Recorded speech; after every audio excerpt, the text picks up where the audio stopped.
तो किसका चुनावी घोषणा पत्र ज्यादा लोक लुभावना है, बीजेपी या इंडिया अलायंस? आज इसी पर बात करेंगे। नमस्कार, मेरा नाम है नरेश कोश्यारी और आप देख रहे हैं पोल पंच। मेरे साथ हैं अरुण सर, इंडिया.com के संपादक हैं। रोजाना की तरह आज हम पोल पंच में सर बात करेंगे। आज थोड़ा सा हम लोग पार्टी का समीकरण नहीं बल्कि मैनिफेस्टो पर बात करेंगे, क्योंकि सर हमने देखा कि भारतीय जनता पार्टी का मैनिफेस्टो आया, उससे पहले कांग्रेस ने मैनिफेस्टो जारी किया, दक्षिण भारत में डीएमके ने किया, आरजेडी ने मैनिफेस्टो जारी किया, अखिलेश यादव की पार्टी समाजवादी पार्टी ने मैनिफेस्टो जारी किया। और इन मैनिफेस्टो में कई प्रकार की बातें ऐसी हैं जो सीधे जनता पर प्रभाव डालती हैं खासतौर पर। और एक जो मैनिफेस्टो में सर सबसे बड़ी हमने देखा कि दक्षिण भारत से लेकर उत्तर तक अग्निवीर योजना को लेकर लगातार इंडिया अलायंस की जो बड़ी पार्टियां हैं ये लगातार उसका विरोध कर रही है। उनका कहना है कि हम सरकार में आते हैं तो अग्निवीर स्कीम्स को हटाकर पुरानी जो बहाली थी, पुरानी जो जिस प्रकार से भर्तियां होती थी उसे लागू करेंगे। तो क्या लगता है, भारतीय जनता पार्टी का ये जो घोषणा पत्र है ये ज़्यादा आपको लुभावना लगता है या इंडिया अलायंस की पार्टियों का? धन्यवाद नरेश जी।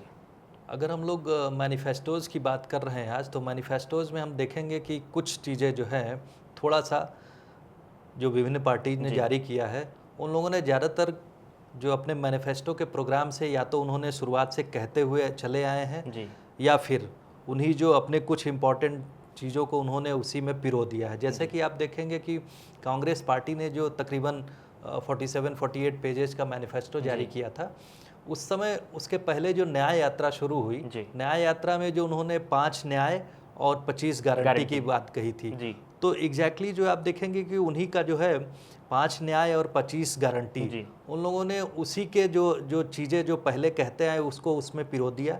थोड़ा सा उन्होंने बदलाव किया, उसमें कुछ इम्पॉर्टेंट बातें कही, बेरोजगारी को लेकर, महिलाओं के उनके जो अधिकारों को लेकर कुछ उन्होंने प्रोग्राम्स अपने तय किए।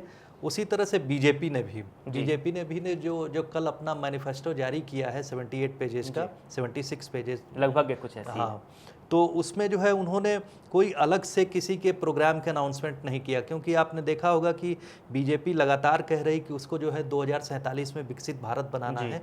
तो विकसित भारत बनाने की जो परिकल्पना है उसके इर्द गिर्द जो है उन्होंने मैनिफेस्टो के अपने पॉइंट्स को पिरोया है। और उसमें आप देखेंगे कि वही 4 सेगमेंट जो है, यूथ है, जो किसान है, और नारी है, और जो गरीब, एक ज्ञान के रूप में भी, जो ज्ञान एक नया शब्द उन्होंने कॉइन किया, उसमें आपने ध्यान दिया होगा, तो उसके जरिए भी उन्होंने इन्हीं चारों को जो है समाहित करने की कोशिश की है। और अपने प्रोग्राम्स को आप देखेंगे कि कहा है कि आयुष्मान योजना को उन्होंने एक थोड़ा सा आगे बढ़ाया है। उन्होंने कहा है कि उसमें जो है हम 70 साल के बुजुर्गों को जो है उसमें ये नहीं गरीबी और उसकी बात नहीं, 70 साल के सभी जो भी बुजुर्ग होंगे उसको शामिल करने की बात कही है। लखपति दीदियों की संख्या बढ़ाने की कोशिश, सेल्फ हेल्प ग्रुप या जो रूरल अंचल में जो है। लेकिन सर इन सब को मिलाकर जो रोजगार की बात है, जिस पर खास तौर पर जो सबसे फर्स्ट वोटर जो होगा वो आजकल के जो युवा हैं, वो रोजगार को लेकर काफ़ी मैंने ग्राउंड स्तर पर देखा। मैं बीच में भी कई लोकसभाओं में मैं जब जा रहा था, मैंने बातचीत की, तो उनका युवाओं का कहना था कि रोजगार जो है वो मुद्दा होना चाहिए। लेकिन अधिकांश पार्टियों का, चाहे भारतीय जनता पार्टी हो, कांग्रेस हो, अधिकांश के मैनिफेस्टो में डायरेक्ट रोजगार को लेकर कोई देखिए, ये आप कह रहे हैं कि कांग्रेस पार्टी ने 30 लाख जो है युवाओं को रोजगार की बात की, और उन्होंने महिलाओं को लेकर कहा कि जो गरीब तबके की महिलाएं हैं उनको 1 लाख रुपया जो है ट्रांसफर कर दिया जाएगा, उसको डिवाइड 12 महीने के उससे करके जो ट्रांसफ़र होता रहेगा। तो उस तरीके से उन्होंने जो है एक आर्थिक आधार पर मदद करने की बात कही, और दूसरी जो है 30 लाख बेरोजगार युवाओं के लिए ट्रांसपेरेंट सिस्टम की बात कही, जिसमें रिक्रूटमेंट होगा, वो फुल प्रूफ होगा, वो कांग्रेस पार्टी ने बात कही। बीजेपी ने अपने मैनिफेस्टो में जो है उस तरह से डायरेक्ट बात नहीं की, ये बात आप सही कह रहे हैं, लेकिन अग्निवीर के ऊपर भी उन्होंने उस तरह की कोई बात नहीं की। कांग्रेस पार्टी और दूसरी पार्टी, जैसे कि आपने आरजेडी की बात की, आरजेडी ने 24 के चुनाव का 24 वचन पत्र की बात कही है, और अखिलेश यादव के जो समाजवादी मैनिफेस्टो में उसमें भी। तो ये इस तरीके से जो अग्निवीर की बात इन्होंने, जो इन लोगों ने विरोध किया इस योजना का, उसमें इस तरीके से उन्होंने जो है एम्प्लॉयमेंट की बात कही है, प्लस यूथ को अपनी तरफ खींचने की बात कही है। तो एक बात को कह के इन्होंने जो है अपने पूरे यूथ, क्योंकि आप देख रहे हैं कि इस समय युवा जो है वोटर जो है सबसे ज़्यादा सशक्त है हमारे यहाँ देश में, और आने वाले समय में ही वही जो है एक तरह से निर्णायक भूमिका निभाने में है। इस वजह से भी कारण, ये भी एक बड़ा कारण है जिसकी वजह से सब लोगों ने अग्निवीर के जरिए जो है भारतीय जनता पार्टी को जो है टारगेट करने की कोशिश की है, और ये कहा है कि हम उस रिक्रूटमेंट सिस्टम में। और दूसरी बात आप समझ सकते हैं कि जो राष्ट्रवाद की बात है बीजेपी के, तो राष्ट्रवाद के साथ उन्होंने सेना के नौजवानों को जो है काफ़ी सम्मानजनक स्थिति में हम हमेशा रखने की कोशिश करते हैं। तो उसके साथ जो राष्ट्रवाद के साथ में भी न न्याय करते हुए ऐसा दिखाने की कोशिश की है ऑपोजिशन पार्टीज ने बीजेपी के खिलाफ। आप सर उत्तर से सीधे दक्षिण की ओर बढ़ते हैं। दक्षिण में सबसे बड़ी पार्टी जिसे कह सकते हैं तमिलनाडु में डीएमके है, और डीएमके ने जब अपना घोषणा पत्र से जारी किया तो उन्होंने सबसे पहले, जिस प्रकार से मैं लगातार अग्निवीर की बात कर रहा था, तो उन्होंने भी कहा कि हम अग्निवीर योजना वापस करेंगे, स्थायी भर्ती लागू करेंगे फौज में। इसके अलावा उन्होंने कहा कि जातिवार जनगणना लाएंगे, एमएसपी पर स्वामीनाथन समिति की जो सिफारिश थी उसको लागू करेंगे, और इसके अलावा 1,000 रुपये प्रतिमाह महिलाओं को देंगे। और उन्होंने कहा कि वो तो दे ही रहे हैं राजीव, उन्होंने कहा कि अगर सरकार बन गई तो पूरे देश में लागू करेंगे। एक तरीके से डीएमके ने ये जताने की कोशिश की है सर कि हमारी जो स्कीम्स हैं, जो प्रदेश सरकार की स्कीम्स हैं, वो बहुत अच्छी हैं और उसे देश भर में लागू किया जाएगा। तो क्या जिस प्रकार से दक्षिण भारत में तो लगातार जो फ्रीवीज की हम बात करते हैं वो उनको मिलता है, तभी तमिलनाडु में डीएमके को अच्छा वोट मिलता है, अगर वो वाली स्कीम्स अगर उत्तर भारत में लागू होती है अलग अलग प्रदेशों में, तो क्या भारतीय जनता पार्टी उसका कुछ काट लेकर आए? देखिए, इसमें आपने जिस तरह से कही ना बात की, डीएमके ने इस तरह के प्रोग्राम्स को अपने मैनिफेस्टो में इंक्लूड किया है। इसमें दूसरी बात, अगर राजनीतिक तरीके से देखें, जो डीएमके जो कि एक क्षेत्रीय पार्टी है, जिस दावे के साथ ये बात कर रही है, उसमें आप देखेंगे कि इंडिया ब्लॉक में किसकी बड़ी भूमिका है। बिल्कुल कांग्रेस के बाद में कांग्रेस का तो आप देख रहे हैं कि जिस तरह से लोकसभा में उनकी संख्या है, उसमें डीएमके कॉन्फिडेंट है कि हमारे यहाँ से 39 सीट्स में से 38 सीट जिस प्रकार से पिछली बार वो लोग जीते थे, तो हम अपनी सीट्स जिताएंगे अपने प्रदेश से। वही उनके कॉन्फिडेंस का कारण है। उनको लगता है कि उनके प्रोग्राम्स जो है, जो इंडिया ब्लॉक की जो अगर सरकार बनती है कांग्रेस के नेतृत्व में भी, तो उनका जो महत्वपूर्ण से रहेगा, उनकी बात जो है उसमें रिफ्लेक्ट होगी। इस वजह से इस तरीके से वो अपनी बात कहने की कॉन्फिडेंस, इसमें आप कॉन्फिडेंस को महसूस कीजिए। डीएमके कितने कॉन्फिडेंस के साथ में है कि वो कांग्रेस को जिताने जा रही है, एक तरह से देखा जाए। मतलब हम हैं तो कांग्रेस जीत यस, इस तरह से उन्होंने अपना कॉन्फिडेंस उसमें जताया है। इसीलिए उन्होंने अपने, जबकि रीजनल पार्टी होते हुए राष्ट्रीय स्तर के जो प्रोग्राम्स की बात का क्या मतलब है।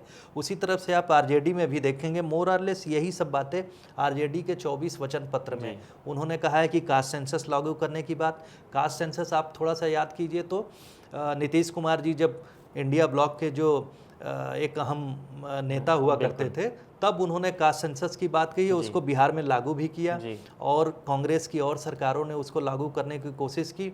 राजस्थान में भी आपने देखा, उस समय गहलोत साहब की सरकार थी, उन्होंने कहा था, और उन लोगों ने उस समय जो 4 राज्यों के चुनाव हुए थे, उस दरमियान उन लोगों ने इस कास्ट सेंसस को बहुत तेज़ी से देशव्यापी स्तर पर भुनाने की कोशिश की थी, जिसका बहुत फ़ायदा मिला नहीं इनको। और उसी की काट शायद थी कि प्रधानमंत्री मोदी ने जो है 4 वर्ग की बात कही, जिसमें उन्होंने युवा को, किसान को, नारी को और गरीब को इंक्लूड कर लिया। उन्होंने कहा कि हमारे लिए यही 4 जातियां हैं।